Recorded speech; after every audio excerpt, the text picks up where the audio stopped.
Hello my dear friends, welcome to a new video from Mad Max Deals and Reviews. Tonight I try a new camera setup. Let me know if that's okay for you or if you prefer the old over-the-shoulder style reviews. Neil from Neil's Gadgets found a new flashlight manufacturer, WainLight, and the model WainLight Copper is part of our actual group buy. You find the link, of course, in the description. And Neil decided to throw in a wooden box for that flashlight. So I'm not sure if you get also this cardboard box or he repacks it and you get the wooden box.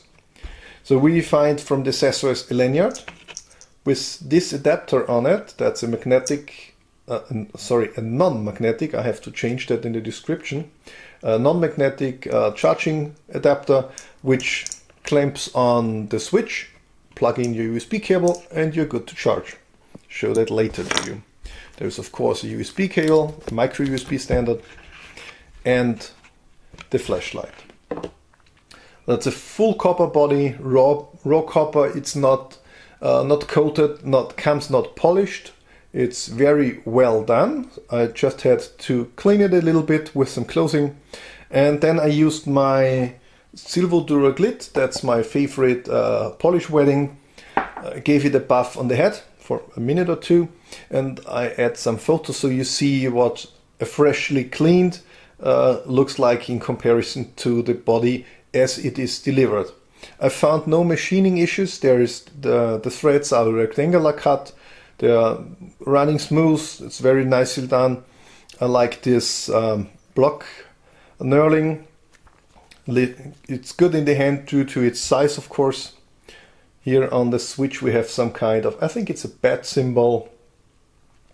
And there on the other side of the cooling fins we have the switch, which is very big, but at the first I was thinking, that's too big or too sticking out, but it gives a nice anti-roll feature and you can feel it with maybe really thick gloves too. There is a long travel and then you have a nice click down there. And can you hear it?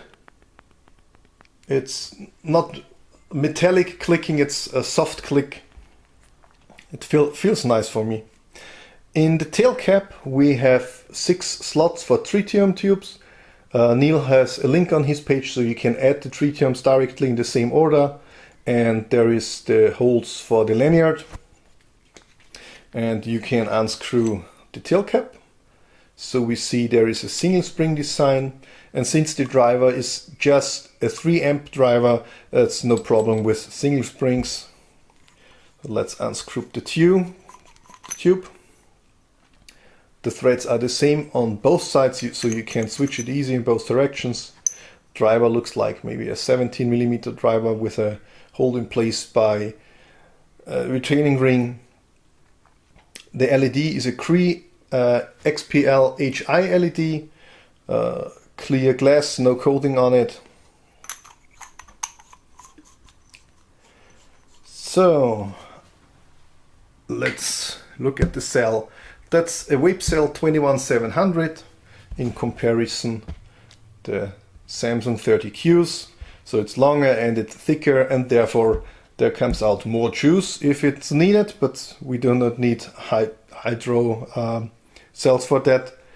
And it's it's 150% of the capacity of the regular 18650s, something like that. Up to 5000, maybe 5500 is available.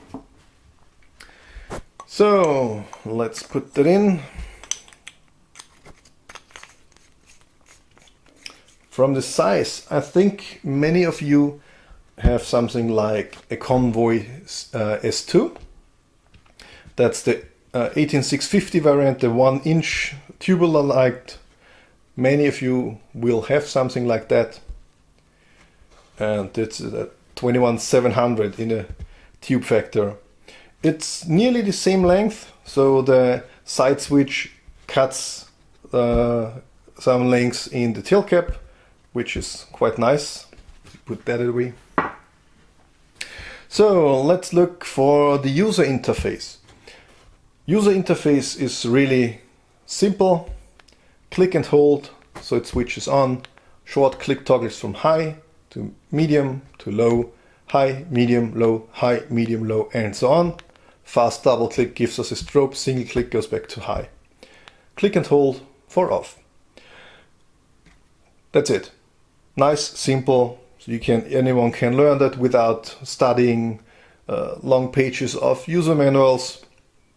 I'm quite sure that's not for the flashaholic who wants to have flashing and strobes and adjusting strobes. That's a different story. So please do not rent this. There is no Anduril on that.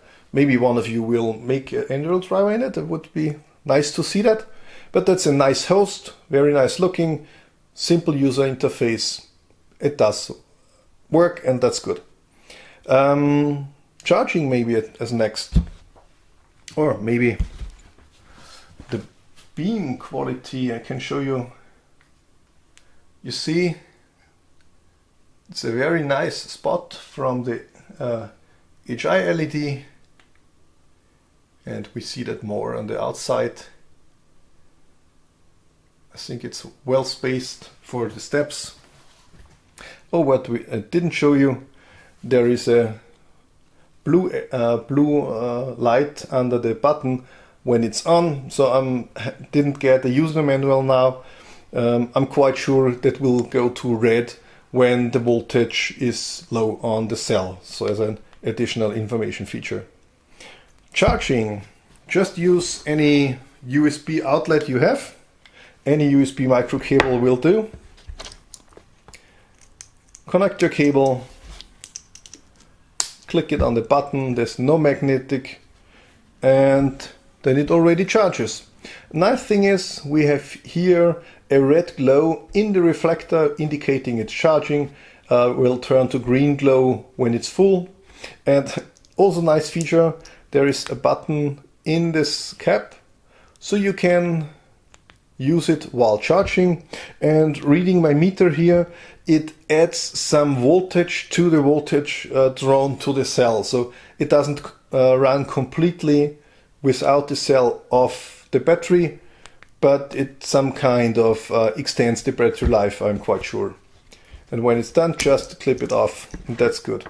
I also measured if there is any voltage over the switch, which is not. So the electronic does prevent that you can short the battery or set something on fire. We have seen that in the past, so I think that's very safe to use.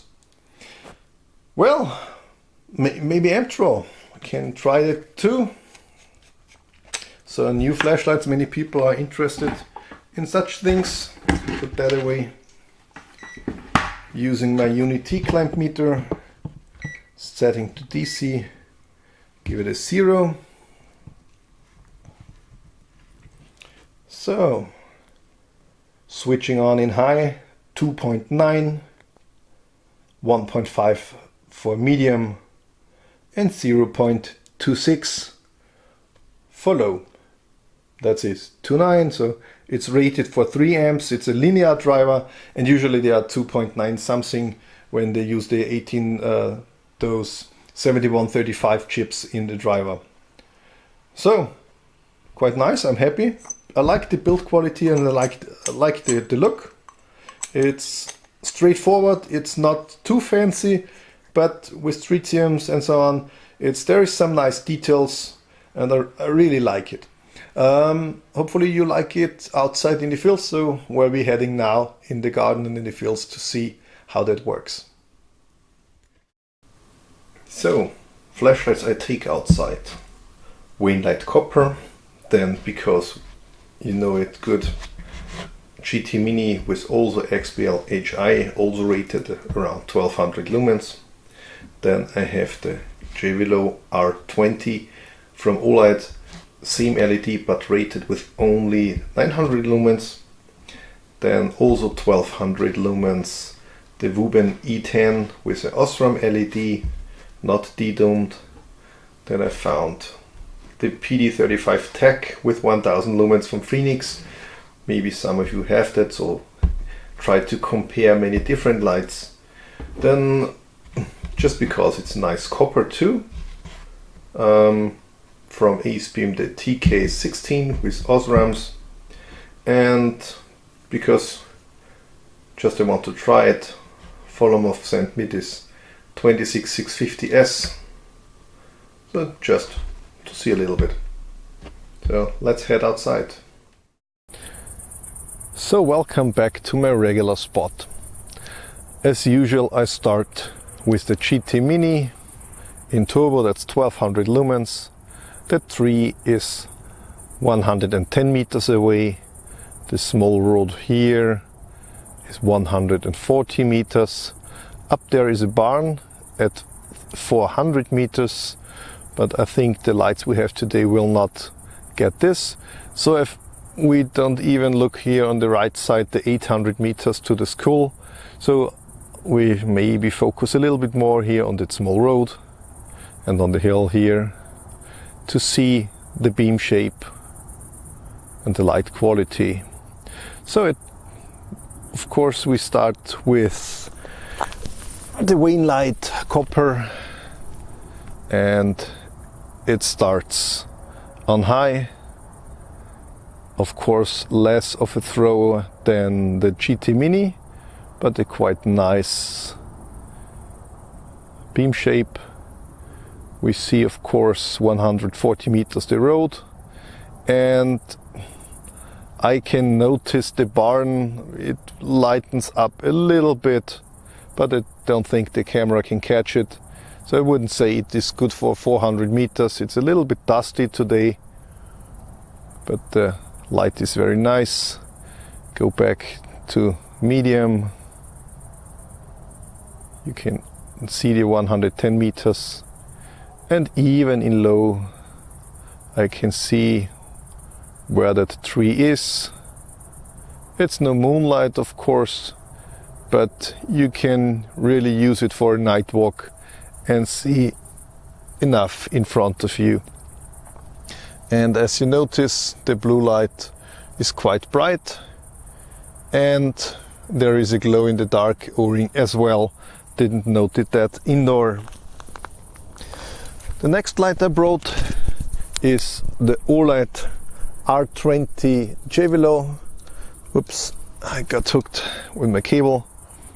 900 lumens, so you see less far reaching, but the 140 meters here is no problem. I think the reflector is a little bigger than in the WainLight.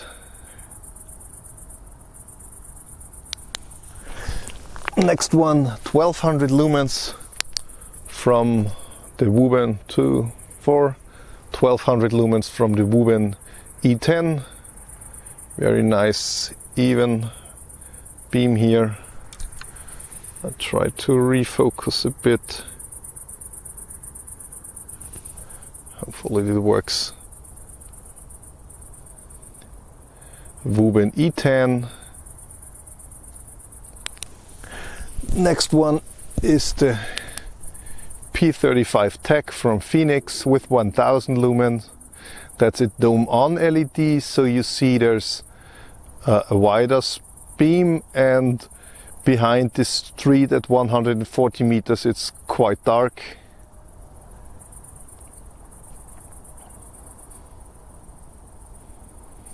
Now I use the triple LED from AceBeam, the TK16. Of course in power mode we see a nice white beam. There is some rings in the sides from the optics. You see some artifacts, but it's a quite nice light quality. They use also kind of Osram LEDs. Small powerhouse. Switch that off. And at last we try that's in turbo, 26650S from Volumov. I have to write it down how much lumens that is, but that's a really nice thrower.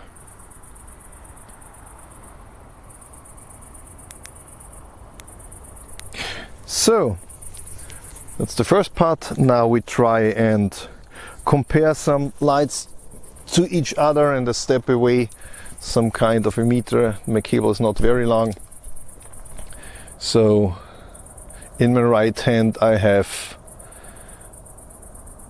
the copper from WainLight. In my left hand is the GT Mini.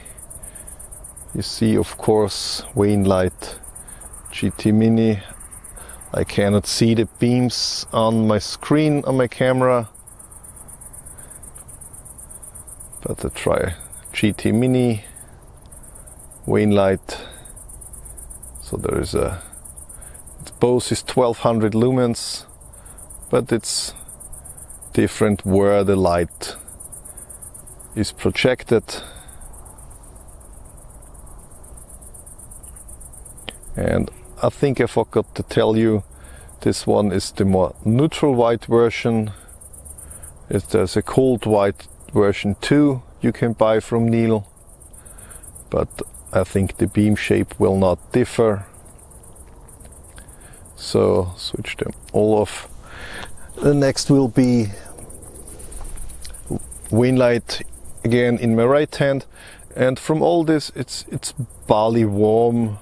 So the 3 amps and the big copper body doesn't do any harm in the heat. 1200 lumens WainLight, 900 lumens from the Olight in a colder white, and now you see clearly the more neutral white from the WainLight, and that's the Olight. Try the Osram LED from the Werbung E10. It's also cold and a wider spot. So you see the beam here against the WainLight.